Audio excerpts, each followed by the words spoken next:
Hey everyone, welcome to Talking Habs, the home of Habs hockey, where everything is dedicated to the Habs and all things hockey. So in this video today, I'm going to preview the game between the Montreal Canadiens and the Toronto Maple Leafs, a great rivalry. Get more videos like this on a daily basis. Subscribe and ring the notifications bell, which is down there or somewhere around. And any comments you may have also in the comment section. Any comments about the video, about me, about the score, about the game, about anything in the comment section. So I put this preview together last night. I'm filming the day of the game. Without realizing Toronto was playing San Jose. So I had stats and I had a whole angle where I'm comparing how these teams are actually quite similar as far as the stats for the players and even the team stats. And then I saw that Toronto played and beat San Jose 4-1, and it kind of changed some of these stats. But if you take away the two extra games that Toronto has played, Montreal's played 10, Toronto has played 12. You can see that the teams are very similar. So Montreal's rivalry with Toronto is very big. So you get the Toronto fans, the Montreal fans. We both brag how much better our team is. And they kick Toronto's ass. Toronto, they kick Habs' ass. It turns out these teams are very similar right now.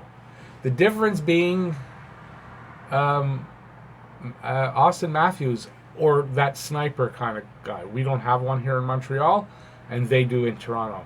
But you'll see, I'm going to go through the stats, and you'll see very similar. So let's not delay. So the records are 4-4-2 for Montreal in 10 games.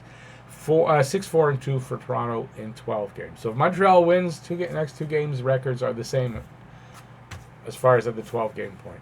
At home, Montreal's 2-3-0, and against the East, they're 1-2-2. They're on the road for Toronto. They're 2-2-0, and against the East, they're 4-3-2. They have 14 points. Montreal has 10 points. They're third in the Atlantic. Montreal is now sixth in the Atlantic. Goals per game.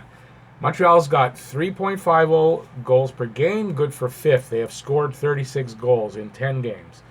Toronto has 3.67, and they're good for third. Very similar. Even after 12 games, there's not much difference. And their last game, they scored 4, so it brought their number up, actually. Not a full half a point, but about 0.35.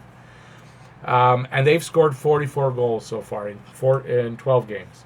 Goals against per game. Montreal is at 3.30. And they're in 8th. And Toronto is at 3.25. And I wrote here 10th, and I don't know why, because that doesn't make sense. They got to be a little bit, probably 7th or something. But it's very similar numbers.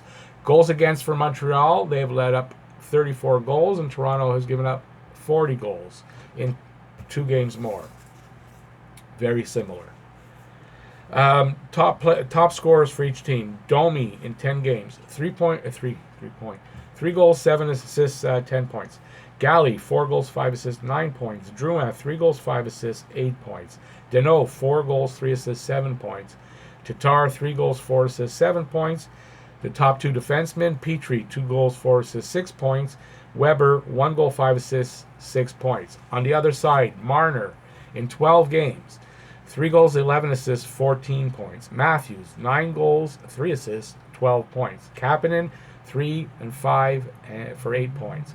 Tavares has only played 8 games. He's out. He's injured right now. 3 goals, 4 assists, 7 points. I don't know if he's playing tonight, but he was out the last game. I know he was injured, so hopefully he won't be in tonight. Nylander back to 12 games played. 3 goals, 5 assists, 8 points. Riley, 3 goals, 9 assists, 12 points. So this is the top 2 defensemen now. And Muzzin, 2 goals, 6 assists, 8 points. But remember, this is all 12 games. So it's a little higher than ours right now, but if you take away 2 games, those numbers are going to be very similar for their top 9 and 7 and our top 7. Price in 8 games played is 4-3-1 with a 2.86 and a 9.03 save percentage and 1 shutout. Anderson in 9 games played is 6-2-1 with a 2.94 and a 9.04. So again, very similar numbers, and Anderson does not have a shutout. So Toronto's played 2 games more than Montreal, and if you adjust for that, we're very similar. So this talk between both of us fan bases that one's better than the other, right now it's not bearing out. Neither team is better. The big difference for me is the Leafs have an edge, in the penalty kill right now because their penalty kill is decent. I guess I didn't go to that. Penalty power play, we're 9th in the league at 25%, and they are 12th in the league at 21.6. PK, we are 67.6% for 30th, and they are 79.5% for 18th. Face-off percentage, this is kind of important because we're at 47% for 27th in the league, while they're at 52.9% for 5th in the league, and face-offs are going to be important, I think, in this game. Oh, we'll get back now to where I was. Leafs have an edge in penalty kill percentage and face-off percentage, and it could prove to be the difference tonight. Face-offs are going to be important, and if Toronto takes advantage of Montreal's PK, it could be game over right there. The only saving grace maybe tonight could be that Toronto is coming off back-to-back games, right? So they played last night against San Jose. They may be a little tired tonight, and that's legitimate, and hopefully that'll work to our advantage, right? Because, look, any way we can win against Toronto, I'm up for it, right? So hopefully that'll be work to our advantage. Whereas the last week where we played back-to-backs, the second game against Minnesota, you could see it had an effect on the game. So I said face-offs, yeah, blah, blah, blah, blah. Montreal needs to stay away from taking penalties. Very important. Until they get their PK back on track, they got to stay away from penalties. Now, some penalties, I mean, you can't help. Your stick gets in someone's skates. Not done on purpose. But they can't take penalties on purpose where they know they're going to get a penalty or they may get a penalty. They can't do it right now. They got to get that PK going again. So till then, why give the other team that opportunity? If you can avoid it. Penalties are just going to be a no-no for a while. So one thing Montreal is missing, and I said before, that Toronto has is a sniper, and in Austin Matthews. As much as we might not like him here in Montreal, you can't deny this guy's a sniper, and he can be a Montreal killer, so we really got to focus on him tonight. Got to focus on, not that we got to put two guys on him necessarily, but you got to take away his shot. His one, you got to somehow take away that shot from him. Plus, he's got 9 goals. The only person on Montreal's got 5 is Armia. Everyone else has 4, 3, 2 less, So we don't have that sniper. And a sniper is a key component in the NHL, and that we don't have. But, Cole Caulfield will hopefully be that guy. I mean, the rumor is at the end of the year for the playoffs, maybe for next year, hopefully for sure, but possibly in 2 years. But we have a sniper in the waiting. And Mark Bergevin is quoted as saying it's not easy to get one. You got to give up too much to get one. He's not willing to do that. We don't want to part with Suzuki or Paling or Primo or Caulfield to get a sniper now when you may have one. It's about developing your own players. It's too hard to pick up an elite guy without creating another hole or giving away your prospects and your future. You have to develop your prospects into these guys. There's my rant. Montreal has to play their game. The game this team is built around. Speed, skating, skill, and hard work. If a team is good, it doesn't matter who they play against. It really doesn't. If you have an elite kind of team, you have a good team, you can't say, well, this team is doing like that. You got to go out and play your game. If you play your game and you can establish your game, you can beat almost anybody.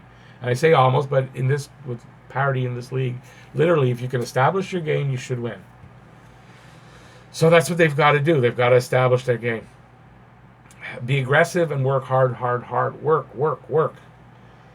So for Montreal to win, figure out what's working and what isn't against Toronto in that first period, and just go heavily with what's working and make adjustments as you go. Play a 60-minute game. They got to do that for 60 minutes. If they stop, Toronto will come back.